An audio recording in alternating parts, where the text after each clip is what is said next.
Buenas noches, ¿se ve la pantalla? Sí se ve, Inge. Sí, se ve.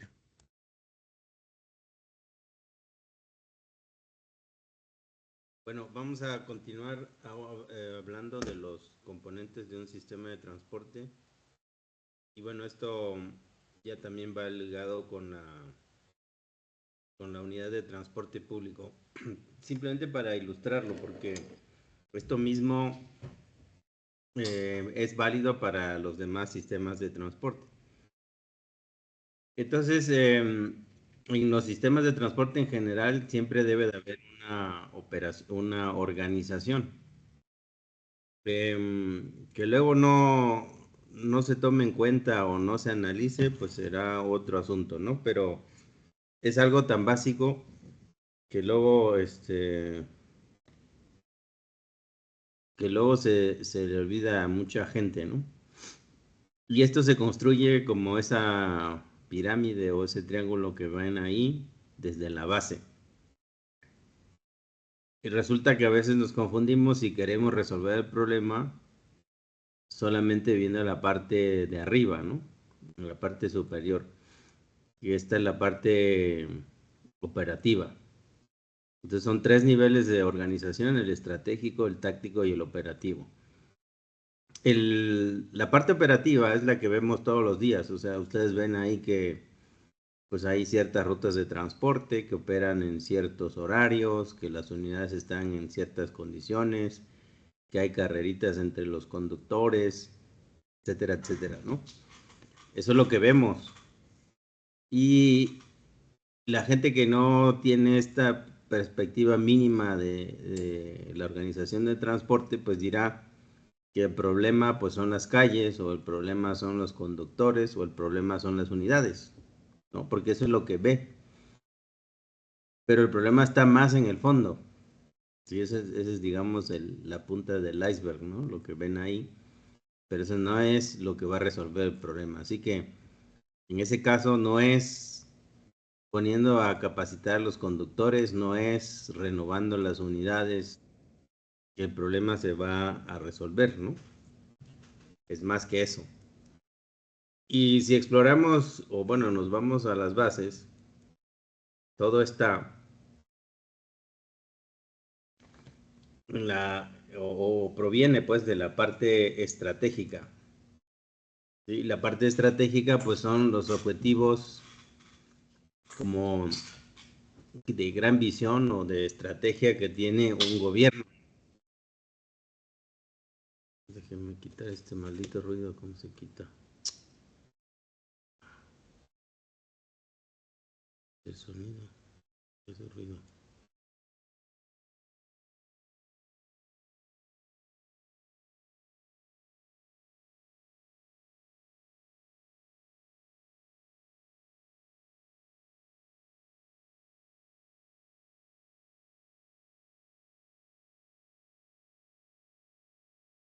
Bueno, esperemos que deje de hacer ruido. Entonces les decía, la parte fundamental está en la visión que tengan los que toman decisiones del concepto de ciudad. ¿Sí? Entonces, ¿qué quiero hacer con la movilidad y el transporte en este territorio? Ahí está el fundamento, ¿no? Entonces, cuando tenemos autoridades que no se enteran ni qué cosa es el sistema de transporte, pues están perdidos, ¿no? Porque no pueden definir una política o una orientación de las cosas si no tienen claro lo que buscan. O si no tienen claro que el sistema de transporte pues juega un rol fundamental en el funcionamiento de una ciudad. Ya lo hemos explicado, ya ustedes lo han revisado ahí en sus lecturas, ¿no? Entonces, si no hay claridad desde aquí, pues cualquier destino es bueno, ¿no? Entonces, cuando nosotros vemos esta autoridad, el municipio, el estado, no sé de quién, bueno, pues de ambos, ¿no? Es la situación cuando vemos que la prioridad es más velocidad y que se muevan más y que haya más automóviles, entonces mal anda la cosa, ¿no? ¿Sí? Entonces no he entendido nada, ¿no? Bueno, por ahí escuché que este nuevo gobernador quiere hacer, creo que 3 líneas ruta más, pero el problema no es hacer más rutas, el problema es hacer una política integral para facilitar la movilidad en transporte público y modos que no contaminen. Esa debería ser su prioridad, ¿no? O eso es lo que debería de plasmar desde el punto de vista estratégico. Y esto, más allá de que sean sus ocurrencias, está plasmado o se plasma en lo que le llaman el plan de desarrollo. Desde el punto de vista de la planeación institucional, pues hay una serie de instrumentos de planeación, ¿no? Que por ley están obligados a hacer los gobiernos. Entonces el gobierno federal tiene que elaborar un plan de desarrollo. Entonces dentro de algunas semanas, pues la nueva presidenta tendrá que publicar su plan de desarrollo y ahí en el plan de desarrollo es donde se establecen estos objetivos estratégicos. Si ustedes no han visto un plan de desarrollo, pues busquen en internet de lo que sea. Hay un plan de desarrollo de la Facultad de Ingeniería, por ejemplo, y léanlo, pero no se rían. Y vean, ¿no? Lo que ahí, según muchas veces se vuelve solo un discurso por decir completo el instrumento y listo, y me olvido, lo tiro a la basura. Entonces, si hoy le preguntas a los que están ahí dirigiendo la facultad y les dices, oye, pero tu plan de desarrollo dice esto, o contrasten si eso es lo que previeron, es lo que están haciendo, esa es la forma de exigir las cuentas, ¿no?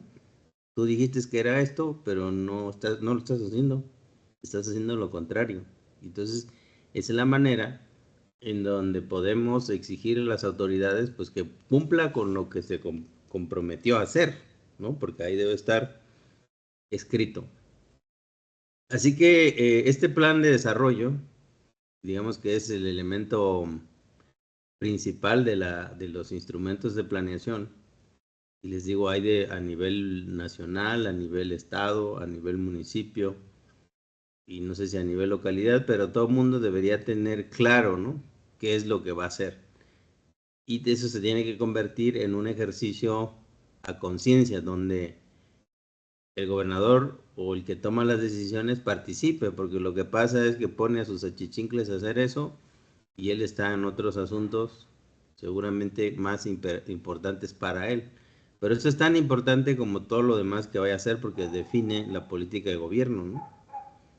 Entonces la política es un conjunto ordenado de acciones, ¿de acuerdo? Y que tiene una finalidad y cada gobierno pues pone sus, sus, este, sus finalidades o lo que quiere hacer desde un principio, ¿no? O lo debería de hacer. Así que si no tenemos o en las localidades en donde estén no hay una política clara de transporte, pues entonces eso puede derivar en cualquier cosa. Les voy a compartir y será parte de una lectura, de sus lecturas, y ahora que entremos a la unidad de transporte público, a nivel federal hay una política nacional de transporte público. Vale lo que vale, ¿no? Y ya les decía yo mi opinión sobre eso. Pero es más vale tener eso que no tener nada. En el pasado no hubo una política nacional de transporte público. Ahora, ¿cuál es el problema? Que pues esa es la visión del gobierno federal. Pero quien implementa estas cuestiones, las instrumenta al final de cuentas, son los estados, porque los estados son los que generalmente tienen la atribución para regular en materia de transporte público. ¿Sí? Hay algunos casos excepcionales como León, como Quintana Roo, como no recuerdo qué otra, en donde se ha municipalizado el servicio de transporte público. ¿Qué quiere decir? Que el que tiene las atribuciones se las ha delegado, que ese es el gobierno del estado, se las ha delegado al municipio para que él se encargue de prestar el servicio o de organizarlo por lo menos, ¿no? Que esa es su función. Resulta que los municipios pues tienen capacidades, pues como las personas, ¿no? Capacidades distintas. Y muchos de ellos pues tienen serias limitaciones, ¿no? Son como discapacitados técnicos, para decir técnicos y no decir otra cosa, ¿no? Entonces son como, como que algo les falta, ¿no? No están bien, no están completos, ¿no? Tienen una discapacidad. ¿Y por qué es esta discapacidad? Muchas veces porque es una cuestión de tamaño del problema. Por ejemplo, no podemos comparar el municipio de Puebla con el municipio, no sé, del poblado que ustedes me guste, sí, del municipio que ustedes me digan, en Puebla, alguno de la Sierra Norte, pues no tiene ni los recursos, ni la infraestructura, ni la capacidad técnica para atender este tipo de problemas. Con trabajo saben leer en algunos lados, ¿no? Entonces, es muy difícil desde ahí que tú puedas decir, bueno, pues que los municipios se hagan cargo del transporte público. Por esta simple razón, ¿no? Hay algunas capitales, hay algunos municipios grandes que sí podrían tener esa capacidad por la estructura que tienen, ¿no? Por la estructura orgánica que tienen, por el tamaño del problema que atienden y los recursos que reciben, ¿sí? Entonces no es lo mismo. Así que por eso, en la mayoría de los estados del país, es el gobierno del estado quien se encarga de organizar la prestación de servicio, por lo tanto, definir su política de transporte, ¿sí? Entonces se necesita eso a través de ya sea un plan de desarrollo o a través de otra figura que se le llaman los planes integrales de movilidad, los famosos Plan Integrado de Movilidad Urbana Sustentable o Sostenible, si lo quieren buscar, PIMUS, ¿no? Y entonces esto es un instrumento de planeación que siempre se ha querido implementar, pero que pues no, las autoridades como tienen autonomía, pues les vale gorro y hacen lo que se les da la gana, ¿no? Unos los dejan en su plan de desarrollo, otros hacen planes sectoriales, otros hacen políticas específicas, entonces no hay una cierta homogeneidad en estos ejercicios. Ahora con la política nacional de transporte público y la ley de movilidad, pues se espera que estas cosas sí tiendan a ser homogéneas, ¿no? Que haya un cierto entendimiento y un cierto orden a la hora de definir una política de transporte y movilidad, y que debe seguir los lineamientos de la Ley General de Movilidad. Es una ley de cumplimiento, ¿no? Obligatorio para todas las entidades. Tarde que temprano lo tendrán que hacer, ¿no? Por ahora eso no funciona tan bien porque no tiene dientes. Entonces son como las llamadas a misa. Yo creo que ninguno, no sé si cuántos de ustedes van todavía a misa cuando escuchan la campana, pero ya muy poca gente hace eso, ¿no? Entonces, por eso que se dice que son llamadas a misa, porque pues sí, hay una política nacional de transporte público y el gobierno del estado se voltea y dice, sí, está muy bien todo lo que tú digas, pero ¿cómo lo aterrizo? La de siempre, ¿no? Cuando no quieren hacer nada, dicen, pues es que no hay dinero. Y ya, listo, arreglado, pasemos a otro asunto. Entonces, estas leyes y esta política, pues no tiene dientes. Así que si quieres la haces y si quieres no la haces, ¿no? Faltaría colocar aquí justamente la parte táctica, que son los elementos o los incentivos para que los diferentes estados estén interesados en aplicar esa nueva ley o esa política de transporte público. ¿Sí? Y es aquí donde nos falla casi totalmente todo, porque esta es la parte técnica, ¿no? Entre la parte estratégica y la parte operativa está la parte táctica, ¿sí? Ya ven que la táctica, una cosa es la estrategia y otra cosa es la táctica, ¿no? Entonces, no sé si notan si entienden la diferencia. La diferencia entre estrategia y táctica, ¿cuál es?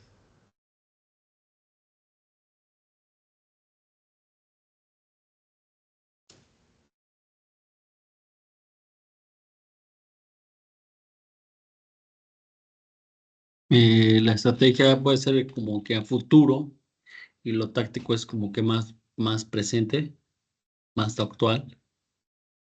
La estrategia es a futuro y lo táctico es más actual.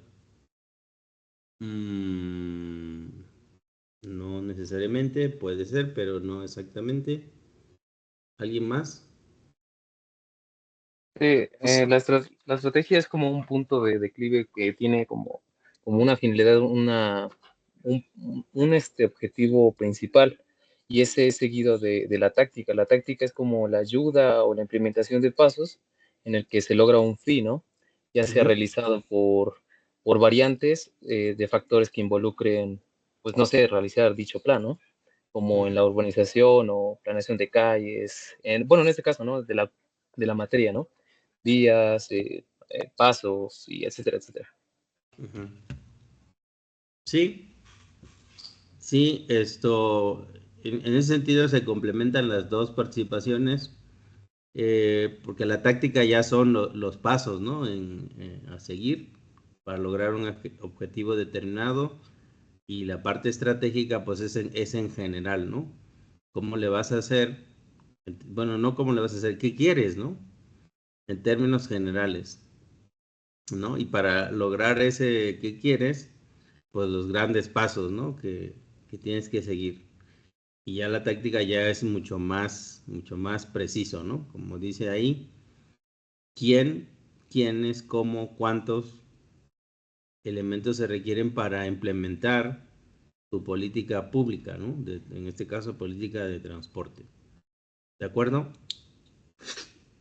Entonces, pero para poder definir los pasos, y es un poco lo que estamos haciendo ahora con definir las directrices de transformación del transporte público para el país. El proyecto que ya les comenté.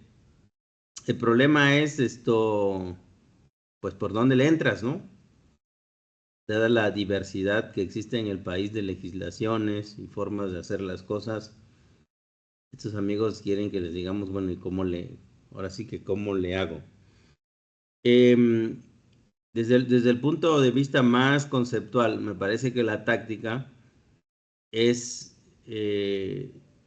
desarrollar los instrumentos de regulación para que tú puedas obtener lo que deseas, ¿no? En tanto que gobierno, ¿no? Y también lo pueden aplicar pues a nivel de familias, de casas, de organizaciones, ¿no? ¿Qué es lo que quieres lograr? Y en función de eso coloca los incentivos, ¿no? Uno de los pasos, por ejemplo, que siguieron en Yucatán, que es lo que nos contaban, que no estoy exactamente de acuerdo, pero bueno, por poner un ejemplo. Entonces dice, lo primero que tenemos que hacer es implementar el componente tecnológico. Bueno, ellos le llaman digitalización del transporte, que para mí digitalización del transporte pues es hacer los expedientes electrónicos, ¿no? Es más que eso. Consiste en tomar el control de la información del sistema de transporte, y para eso hay tecnologías que te permiten hacerlo. Y entonces, pues dice, o una de las maneras de hacerlo es, bueno, a ver, vamos a poner, el paciente está enfermo, no sabemos exactamente qué le pasa, pero para empezar a saber qué le pasa, hacer un buen diagnóstico y demás, pues pongámosle unos sensores o unos marcadores, ¿no? Y entonces ahí vamos a ir siguiendo qué es sus actividades, qué es lo que hace o qué reacciones tiene, y lo vamos registrando, y así entendemos el problema, ¿no? ¿Cuál es el problema exactamente? Entonces ellos lo que tomaron fue primero un sistema de monitoreo o un sistema GPS que colocaron en los autobuses, y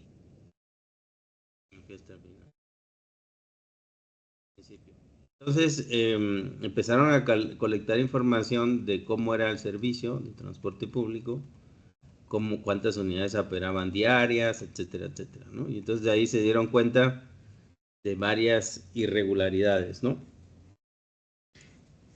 Entonces, ¿y cómo logras eso? ¿cómo haces que los concesionarios acepten de que le pongas un dispositivo dentro del vehículo? Para que sepas qué es lo que hace,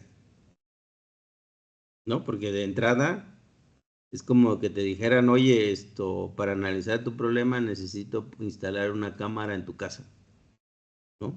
Más o menos así. Y entonces seguramente muchos van a decir, oye, ¿por qué? ¿No? Eso es un asunto privado y tú no tienes por qué saber de eso, ¿no? En fin, hay muchas formas de hacerlo, pero para ponerles aquí el ejemplo, lo que hicieron es, bueno, pues hay un problema, en ese lugar había un problema de equilibrio financiero.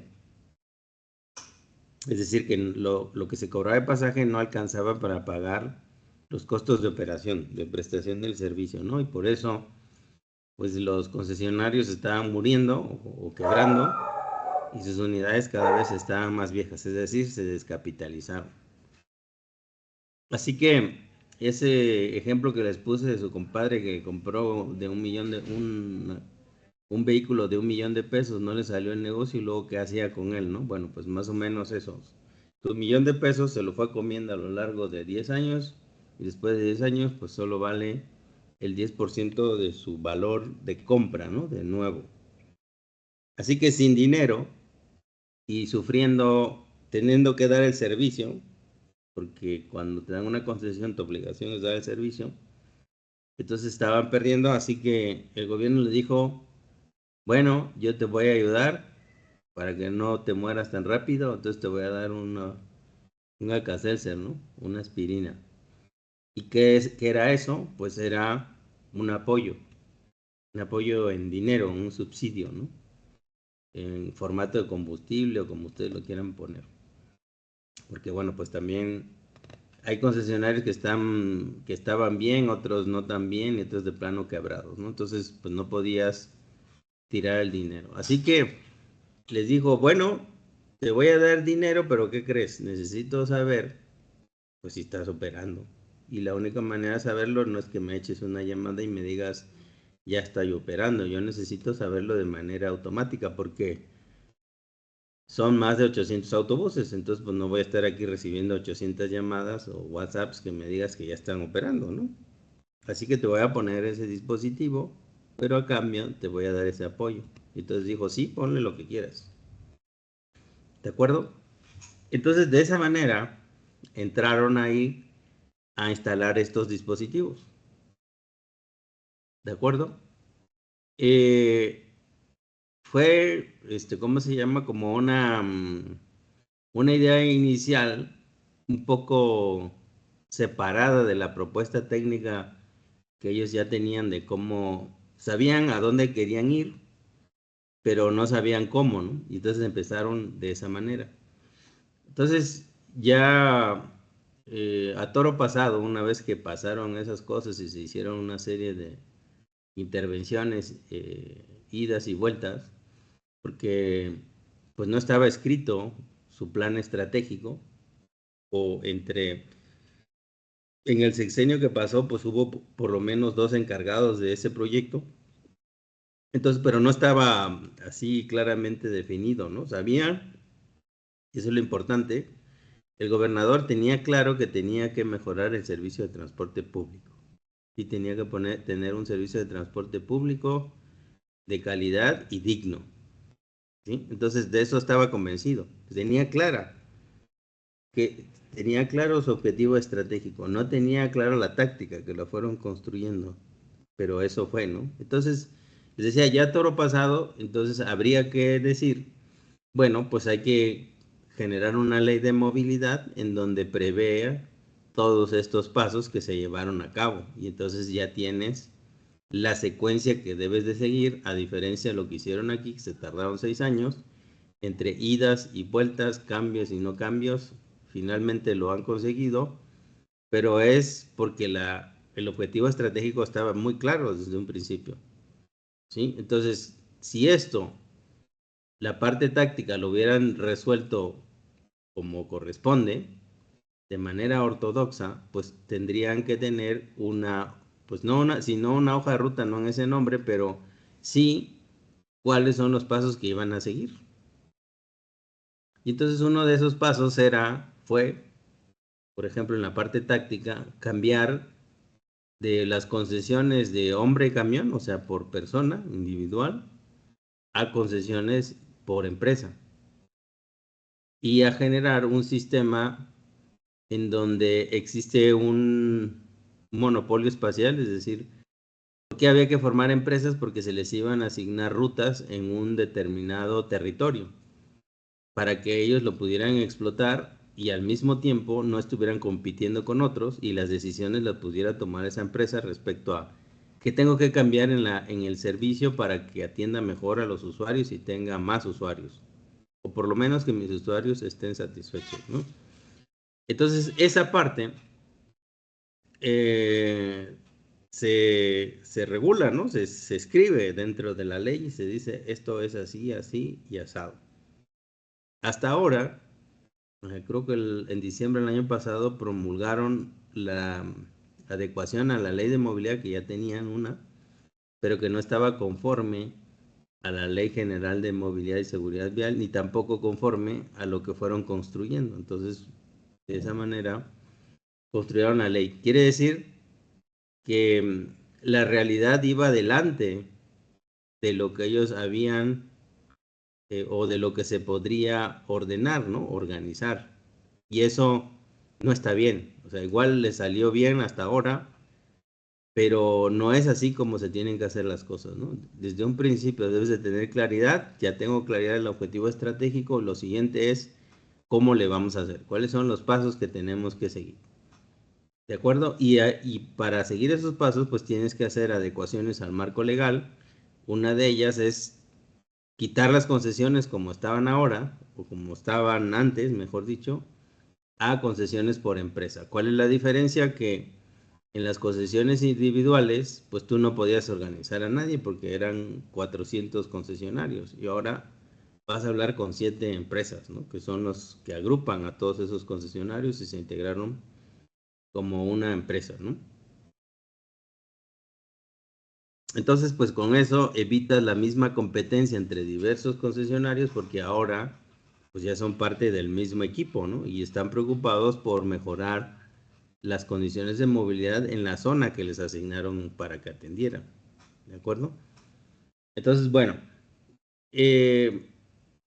con esto decirles que la parte táctica tiene que ver con el marco legal, tiene que ver con la regulación, este cambio de la manera de prestar el servicio en el tipo de concesiones, el esquema de remuneración, que anteriormente pues era lo que te paga el usuario, la tarifa, y ahí arréglate como puedas, ¿no? Cobra la tarifa, que yo te defino cuál es la tarifa, y pues con lo que te paguen te arreglas, te cobras y además prestas el servicio, y de buena calidad, ¿no?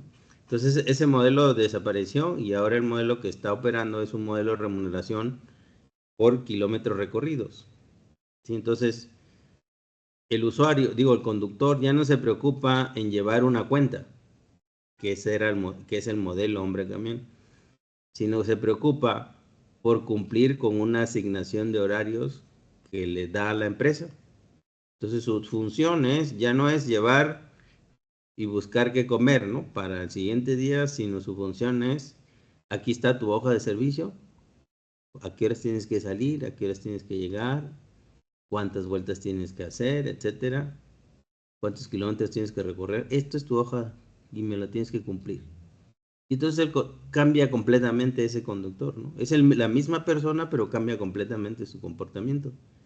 Mientras que cuando iba por el sustento diario era capaz de pasarle encima a todos, porque pues a que lloren en tu casa, que lloren en la mía, mejor que lloren en la tuya, ¿no? Entonces pasaba y o sea, hacía lo que se tenía que hacer para sobrevivir, ¿no? Y ahora, pues eso ya no tiene tema, ¿no? Es decir, oye, pues tú tienes que dar 5 vueltas en estos horarios, entregar la unidad así, tener un rendimiento de combustible asado, atender a la gente de esta forma y listo, ese es tu trabajo. Pues cambia completamente la misma persona, ¿no?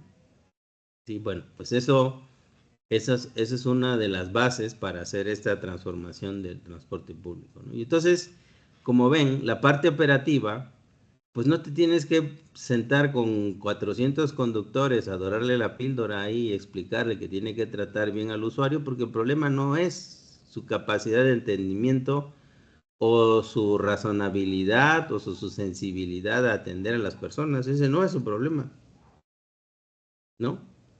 Y si tú no cambias la forma de prestar el servicio, de concesionarlo, pues te puedes pasar años explicándole al mismo conductor y 40 veces y lavándole el cerebro 80 veces. Saliendo de la reunión va a ser exactamente lo mismo. Porque a él no, nadie le va a resolver el problema, decir, oye, ¿con qué van a comer en mi casa mañana? ¿De acuerdo?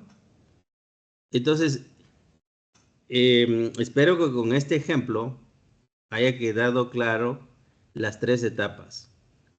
La primera, la estratégica, generalmente no depende de ustedes. Bueno, sí depende de ustedes si pueden convencer a sus jefes y demás de que tienen que hacer algo, ¿no? Y que tienen que tener claridad de hacia dónde quieren ir. La parte es generalmente la parte técnica, ¿no? Ustedes tienen que decirle, bueno, te va a decir, está bien, yo quiero que hagas lo que esta empresa o esta escuela o esta institución llegue a donde tú dices o donde me parece bien que tú propones, pero lo importante es dime cómo. En el cómo ese es el problema. Y ya la parte operativa, pues es una consecuencia, ¿no? Si tú tienes una vinculación correcta entre la parte estratégica y sobre todo la visión de ciudad que quieres, la parte táctica no sería tanto un problema. Bueno, sí es un problema porque aquí necesitas tener un amplio conocimiento técnico, ¿no? No nada más de la cuestión de diseño de rutas, sino pues de todas las demás componentes que ya hemos comentado en los diferentes cursos, digo, en las diferentes sesiones. ¿De acuerdo? ¿Está hasta acá claro? Maestro. Sigue. Bueno, entonces en la Política Nacional de Transporte Público van a encontrar ahí objetivos estratégicos y luego se pierde un poco el documento. Bueno, ya ustedes lo mirarán. A ver si ahí definen la parte táctica. Lo dudo, pero en fin. Así está. Entonces, aquí un poco como comentaba su compañero, es una cuestión de plazos, ¿no? La parte estratégica, la táctica y la operativa, ¿no? Entonces, lo operativo lo ves en el corto plazo, ¿no? Inmediatamente, si eso está funcionando mal o bien, pues lo vas a palpar en la calle, ¿no? No necesitas esperarte 50 años para ver que si está funcionando o no. Y el esfuerzo de implementación comparado con la parte táctica y estratégica se considera que es bajo, ¿no? Sí, porque pues capacitar a los conductores, renovar el parque vehicular, darle mantenimiento a las calles, pues o sea, no debería ser algo que te tome mucho tiempo, ¿no? Comparado con las otras dos. Entonces ahí las herramientas que necesitamos para la parte operativa, pues generalmente es un proceso de optimización y necesitamos algo de, bueno, conocimientos de ingeniería de tránsito, ingeniería de transporte, ¿no? Básicamente. Luego, si ya nos vamos a la parte táctica, esa es una cuestión más de mediano plazo, porque poner y cambiar la ley y cambiar las figuras jurídicas que prestan el servicio, hacer esta transformación que les decía, poner un sistema de conteo y monitoreo no es algo que resuelvas en un año, ¿no? Lleva mucho más tiempo que eso. Entonces, para poder inducir el comportamiento de los agentes económicos necesitas teoría de la organización industrial, ¿sí? Y esto tiene que ver con los esquemas de producción, monopolio, oligopolio, competencia perfecta, etcétera, ¿no? Y cada uno de ellos pues tiene sus diferentes consecuencias o diferentes niveles de desempeño, ¿no? A la hora de que los pongas a operar. Por otro lado, tienes también la política pública y este esquema organizacional, ¿no? Que tienes que definir cómo lo vas a estructurar en el gobierno para que pueda cumplir con sus funciones, ¿no? Necesitarías teoría de los incentivos, que es lo que ya les comenté. Un agente económico se va a comportar como tú quieras, dependiendo en dónde le pongas los incentivos, ¿no? Si quieres que baile, pues pone aquí los incentivos. Si quieres que salte, es por acá. Si quieres que dé una maroma, es por acá, ¿no? Acuérdense que lo que les decía en la primera clase, hay un factor común en todos nosotros y es que todos somos individuos optimizadores. Entonces, pues por ahí está la clave, ¿no? Entonces te pongo el queso o la zanahoria para que tú hagas lo que yo quiero que hagas, pero en el buen sentido, ¿no? En el sentido, por ejemplo, de promover el uso del transporte público, no en el sentido de generar acarreados para que vayan a votar por mí, ¿sí? A eso me refiero. Teoría de la regulación, que es parte de lo mismo, los diferentes esquemas y modelos de remuneración, los diferentes modelos de gestión de la información, etcétera, ¿no? Y teoría de contratos para la cuestión de las concesiones. Entonces, esto que les estoy diciendo de que no es lo mismo que a la persona le pagues por el servicio que le pagues, pues libremente en el mercado y que se busca en la vida, pues son cuestiones muy distintas, ¿no? Ahora, si tú dices, pues tú das hasta ahora, pues sigue siendo un modelo de concesión, pero tú puedes decir, ahora ya son contratos, entonces voy a abrir un contrato, ofrecer un contrato de 5 años para la prestación del servicio de transporte público con estas características, así que vengan las empresas que quieren entrarle. No, hago una subasta y digo, a ver quién me cobra menos el kilómetro recorrido. Pues eso se lo doy. O quién me cobra la tarifa más baja. Y así es una competencia abierta entre pues, todas las empresas de transporte público que le quieran entrar. ¿De acuerdo? ¿Vendría siendo una licitación? Sí, esa puede ser la figura, pero en el argot aquí de transporte público se hacen subastas, ¿no? En este modelo que les estoy platicando. La licitación, pues es un proceso controlado en donde tú defines unos términos de referencia, tus criterios de calificación y lanzas y pues cada uno manda sus propuestas y entonces escoges haces el puntaje entre la parte técnica y la parte económica y al final, bueno, al final no hay otra más que agarrar el más económico, ¿no? Pero tomando en cuenta la propuesta técnica. Tú no puedes agarrar el más económico si te dice, oye, para hacer un edificio lo va a hacer de cartón y otro va a ser de acero, ¿no? Entonces va a decir, pues el más barato es el de cartón, pero el de cartón con una lluvia se me va a caer. Entonces eso, pues no hay comparación, ¿no? Por eso tiene que haber la parte técnica. Y por eso los descalificas y pones cosas que sean comparables. No, en una subasta, puede ser una subasta inversa o una subasta abierta, tú dices, vengan los postores y en ese momento, así como las de Christie y demás, donde subastan obras de arte, así, al mejor postor se lo das. Tú dices, se lo voy a dar al que me cobre más barato, con estas condiciones, ¿no? Que cumpla con estos requisitos. Entonces la diferencia es que en uno es abierto, es público, y el otro, pues es allá adentro, ¿no? Con las oficinas y no sé qué rollos. No es lo mismo. Y bueno, la parte estratégica, pues es una cuestión más de largo plazo. Para poderla implementar, pues requiere sí una gran voluntad política para hacerlo. Y eso creo que es la clave, ¿no? Si no hay voluntad política, pues por muchas vueltas que les des y muchas demostraciones técnicas que hagas, si el político no tiene la sensibilidad, pues está frita la cosa. Y justamente un buen político es aquel que tiene la sensibilidad social, que uno técnico como nosotros no tiene. Entonces tú ves, si tú hablas con un político serio, tú ves que tiene como poderes para percibir el sentimiento de la gente, ¿no? Y cómo está el asunto y cuál es la percepción, por dónde van y demás. Y hace lecturas, ¿no? si muevo A, ¿qué pasa con B? Y si pasa con... O sea, tiene una visión, buen político tiene una visión estratégica, que es ahí donde se mueve muy amplia. Digo, y insisto, un buen político, ¿no?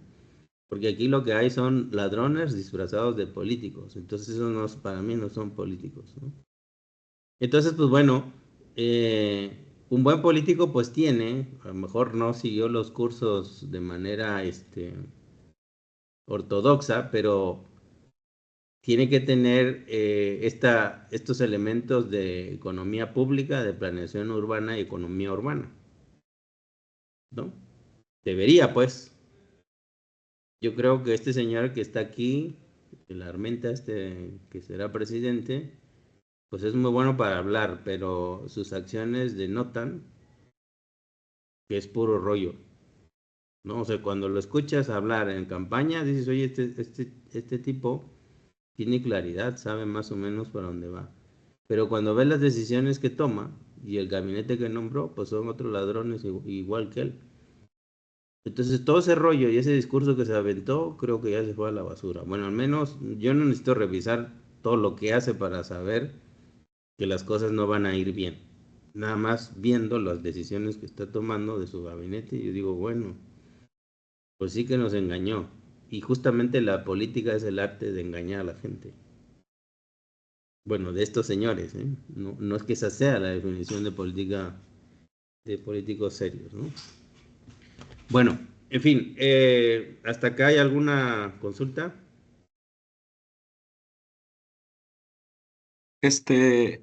Nomás a ver si entendí esa parte de que como lo operativo es al corto plazo, si se ve que algo no funciona, ¿se cambia la táctica o cómo? Si es algo así, ¿no?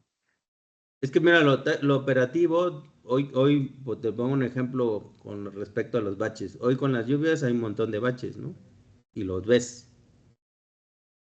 Y los ves porque te toca meterte ahí en alguno, y te ponchó la llanta o tronó, alguna cosa así, ¿ok? Eso es lo que estás viendo hoy. Entonces, ¿el corto plazo qué es? Pues viene la empresa que se dedica a tapar los hoyos, la de baches, y lo repara y listo, se acabó, corto plazo. Eso es corto plazo, resolvió el operativo. Pero mañana que vuelva a llover va a pasar lo mismo. Entonces no está resolviendo el problema de fondo. Para resolver el problema de fondo, pues tienes que cambiar la parte táctica. ¿Y cuál es la parte táctica? Pues los esquemas de mantenimiento de las vías. No hay un programa de mantenimiento que yo sepa, ni un programa de remodelación, ni reestructuración, reforzamiento, rehabilitación, reconstrucción de pavimentos. Y eso es una vergüenza. Porque con la tecnología que hoy existe, tú deberías de saber y tener monitoreada toda la ciudad.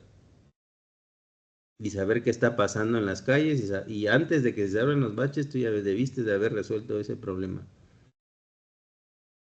Entonces, esto pasa por un tema de corrupción generalmente, ¿no? No es un tema que no tengan dinero. Porque si tú haces una obra y dices voy a pavimentar o repavimentar la calle fulana de tal, pues hay un estimado de obra, hay un volumen, hay algo específico que lo pueden controlar y tú tienes que demostrar que pues rehabilitaste esa calle, ¿no? ¿Con qué controlas el volumen de los baches? El volumen de, ¿cómo se llama? De asfalto y la cantidad de baches que se forman. ¿Con qué lo controlas? ¿Cómo lo cuantificas? Pues tú dices, metes 1000 metros cúbicos para bacheo y ¿quién te lo va a cuestionar? Pones 100 ¿cómo se llama? Y cobras 1000, ¿no? ¿Sí? Entonces eso está mal. Aparentemente a los ojos de todos, pues ya no está el bache, ya la gente ya no protesta, pero vean todas las calles como están. Hace 40 años que no han construido esas calles, solo las han bacheado, ¿no? O más, no sé, yo llegué aquí en 94, no, 30 años, ¿no? Hace 30 años justamente, por lo menos lo que yo vi, ¿eh? No sé si antes, seguramente sí, porque las calles ya estaban viejas. Entonces a eso me refiero, no sé si quedó claro. Sí, gracias. Listo, pues. entonces nos vemos mañana. Hasta mañana. Bye. Hasta mañana, ingeniero. Mañana. Gracias.